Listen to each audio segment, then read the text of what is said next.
नमस्कार, खबर विजन देख रहे हैं आप और मैं हूं आपके साथ पूजा जोशी। क्या हनुमान बेनीवाल और दिव्या मदेरणा की लड़ाई बदल सकते हैं उपचुनाव के समीकरण? आखिर कौन होगा खिवसर का विधायक? यह सवाल सभी के जहन में है, लेकिन इसका पता तो 23 नवंबर को ही चल पाएगा। आपको बता दें कि हनुमान बेनीवाल अपने राजनीतिक जीवन का अब तक का सबसे कठिन चुनाव लड़ रहे हैं। ये उपचुनाव उनके लिए प्रदेश में पार्टी का अस्तित्व बचाने की लड़ाई है। ऐसे में दिव्या मदेरणा और बेनीवाल के बीच तीखी बयानबाजी शुरू हो गई है, जो खिवसर में भी सभी का ध्यान अपनी ओर खींच रही है।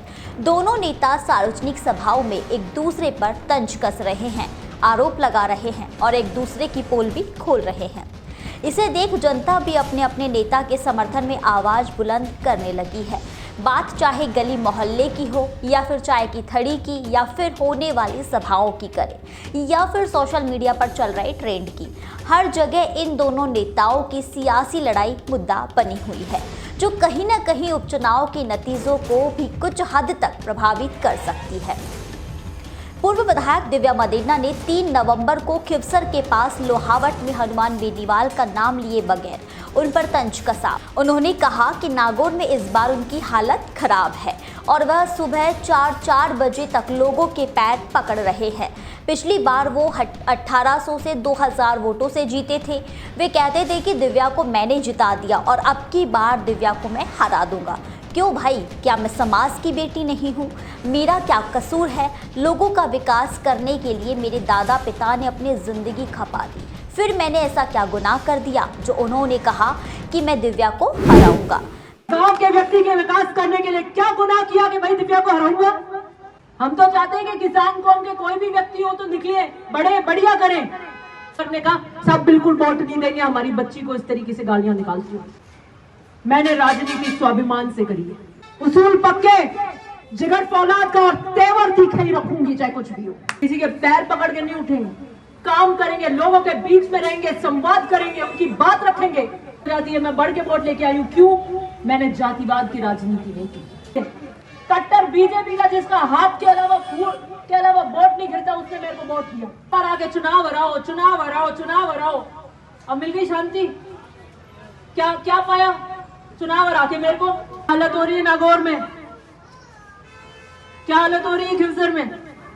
कितने से जीते थे पिछली बार? 1800 2000 से जीते थे कि दिव्या को मैंने जिता दिया, दिव्या को अब की बार मैं हरा दूंगा और ओसिया में हरा दूंगा। क्यों भाई, मैं समाज की बेटी नहीं हूं? मेरे दादाजी ने जिंदगी खपाई अपनी लोगों के विकास करने के लिए। मेरे पिता ने जिंदगी खपाई है गांव के व्यक्ति के विकास करने के लिए। क्या गुनाह किया कि भाई दिव्या को हराऊंगा? बताओ मेरी गलती। तो वही सांसद हनुमान बेनीवाल ने 6 नवंबर की शाम एक जनसभा को संबोधित करते हुए दिव्या के बयान का जवाब दिया। उन्होंने कहा कि मैं तो दुश्मनों की भी मदद करता हूं। मैं अपनी चुनाव क्षेत्र में सुबह 4 बजे घूमूं या 6 बजे घूमूं, किसी को क्या तकलीफ है? चुनाव मैं लड़ रहा हूं, अपने घर से चुनाव लड़ रहा हूं। लड़ाई जोरदार लड़ूंगा। तुम घूमो ना कांग्रेस प्रत्याशी के साथ, किसने रोका है? मगर तुम बीजेपी को वोट दिलवा रही हो, शर्म नहीं आती? डूब के मर जाओ कुएं में। आप देख सकते हैं कि हनुमान बेनीवाल ने ये बात दिव्या मदेरणा के लिए कही। इतनी बात सुनने के बाद कोई इंसान रहता है क्या? इनके दादा पापा ने जोरदार नागौर को बर्बाद करके छोड़ दिया। मैं तो दुश्मनों ने भी मदद करूंगा। मदेरणा की बेटी ने बनाई दी महिपाल जी के। अब फिर ना क्या भाई 4 बजे हनुमान घूम रहा है, क्यों नहीं घूमूंगा 4 बजे? मैं क्या ओशिया में घूम रहा हूँ? 4 बजे थारे घर आए हो, दरवाजे बजाओ, बकवास करती फिर शर्म को नहीं बिल्कुल यार। तो मेरी कॉन्स्टिट्यूंसी में मैं 4 बजे घूमूं, 3 बजे घूमूं, किसी को क्या तकलीफ है भाई? चुनाव मैं लड़ रहा हूँ, मेरे घर से चुनाव लड़ रहे हैं, क्यों नहीं घूमूंगा? लड़ाई जोरदार लड़ूंगा। सामने भी तू घूमना कांग्रेस के प्रत्याशी, तो क्यों नहीं घूम रही कांग्रेस वाले के? तू तो बीजेपी को वोट दिला रही है, शर्म नहीं आती? कांग्रेस का आला कमान, भाजपा को वोट, कहाँ जा रहे हो? क्या था तुम्हारा? याद करते ही सीडी चलाते छोरे, 62 मिनट 50 मिनट की। शर्म को नहीं हो बिल्कुल? डूब मर जाओ कुआं में पड़ रहा। मैं कहूँ इतनी बात होने के बाद कोई जिंदा रहता है क्या इंसान? मेरे पापा जी ने पॉलिटिकल कहीं गए थे? पापा जी पॉलिटिकल, दादाजी कहीं गए थे? दादाजी पानी लेगा ढाणिया का मैं तो दादाजी ने हिलन देखा, बर्बाद करके छोड़ दिया नागौर जोधपुर को इन लोगों ने। यहाँ नहरें आ जाती तो हमारे बच्चों को इस तरह काम करने के लिए जाना पड़ता कि मद्रास महाराष्ट्र लेबर को काम कर, छोटा भाई बहन पड़ा कहीं आपने कहना बताओ मैं आज कहते 5 लाख रुपए चाहिए ढाणी में कितना लोगों ने 5 लाख रोकड़ रुपए ला दी बताओ मैं नहीं है साहब, मैं तो जानता हूँ।